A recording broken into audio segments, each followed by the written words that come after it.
बसंत first अस्सलामुअलैकुम everyone, welcome back to my channel. कैसे हैं आप सब? आई होप आप सब ठीक होंगे। अगर अभी तक आपने हमारे चैनल को सब्सक्राइब नहीं किया तो please subscribe my channel and click the bell icon ताकि आपको मेरी न्यू वीडियोस की नोटिफिकेशन मिलती रहे। तो चलिए, मेरे साथ जिद्दा में फ़र्स्ट टाइम बसंत हो रही है और मैंने फ़र्स्ट टाइम बसंत देखी है। चलिए मैं आपको भी दिखाती हूँ कि जिद्दा में बसंत कैसे सेलिब्रेट कर रहे हैं। तो चलिए मेरे साथ।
आपको हमारी वीडियो कैसी लगी ज़रूर बताइएगा। मेरे चैनल को सब्सक्राइब करना मत भूलिएगा।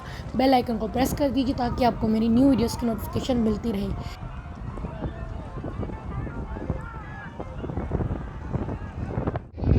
हाँ, क्या करने आई हो? अच्छा, कैसा लग रहा है?